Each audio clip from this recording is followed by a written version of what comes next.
Let's say a workplace accident happens in Vietnam. What is the employer legally required to do? It's a huge question with serious implications for both companies and their employees. Today, we're going to break down those official responsibilities step by step, straight from the legal framework. So let's get right into it.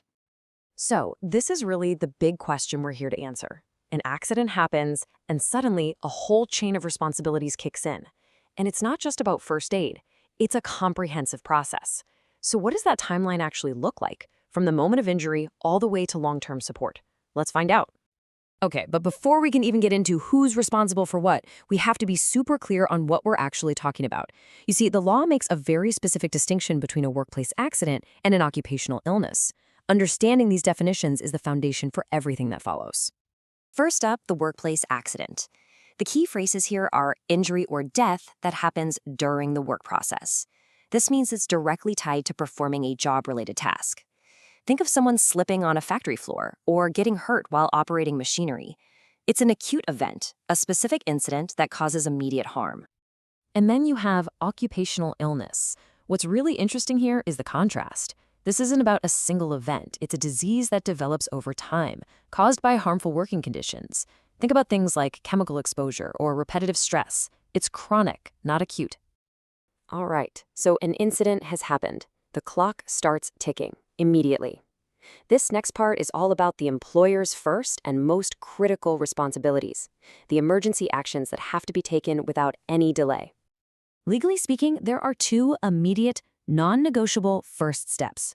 1, provide instant first aid and get the employee to emergency medical care. The employee's health is the absolute top priority, no exceptions. And 2, the employer has to front the money to cover all of these initial costs. The law is crystal clear. There can't be any financial roadblocks to immediate treatment. Okay, so once the immediate medical crisis is under control, the focus shifts to the bigger financial picture. And this is where the rules get super specific about who pays for what, from medical bills to compensation for lost working ability.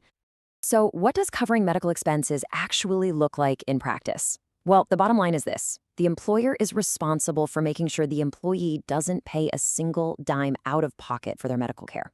This means covering copays, any treatments that aren't on the standard health insurance list, and this is a big one, if the worker doesn't have insurance, the employer pays for the whole thing. It's a complete financial safety net.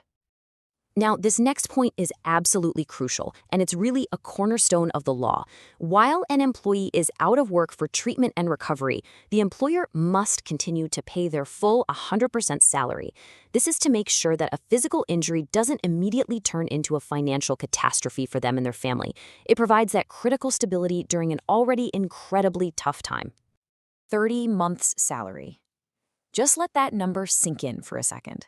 This figure represents the legal minimum compensation in the most severe cases. We're talking either a disability of 81% or more, or, tragically, in the case of a fatality. It's the baseline, so let's see how the compensation actually scales up to that point. And this table breaks down that formula perfectly. You can see the compensation is tied directly to the degree of disability, which is determined by a medical assessment. It starts at 1.5 months' salary for a 5-10% impairment. From there, for every additional 1% of impairment, you add another 0.4 months of salary, all the way up to that 30-month minimum for the most serious outcomes. Okay, now the law makes a really important distinction here, and it all comes down to fault. Compensation, what we've just been talking about, applies when the accident is not the employee's fault. But what if the accident was caused by the employee's own mistake? In that case, they receive what's called an allowance, and this allowance has to be at least 40% of what the full compensation would have been. But the employer's responsibility doesn't just end with a check. The law also lays out a path for long-term support, making sure the employee is guided through their recovery and, where possible, eased back into the workforce. Let's take a look at what that process looks like. So this timeline here lays out the next steps. First, the employer arranges for that medical assessment to figure out the level of impairment. Now, once that report is in, a very strict deadline kicks in. The employer has just 5 days to pay the required compensation or allowance. And finally, they have an obligation to arrange a suitable new job for the employee that fits their new health status. Of course, not every situation is black and white, right? The law also accounts for some of those common what-if scenarios that employers and employees always ask about. So let's tackle a couple of these special cases. This is a classic one.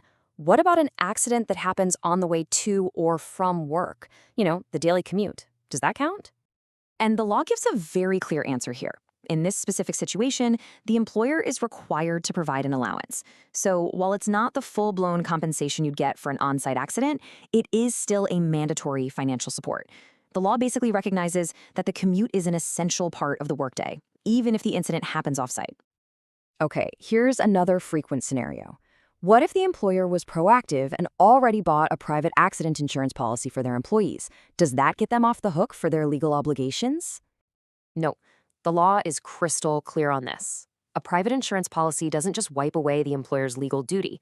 Think of it this way. The insurance payout is the first source of funds, absolutely. But if that payout is less than the legally required compensation amount, the employer has to pay the difference out of their own pocket. The bottom line is that the legal minimum is an absolute floor that has to be met, one way or another.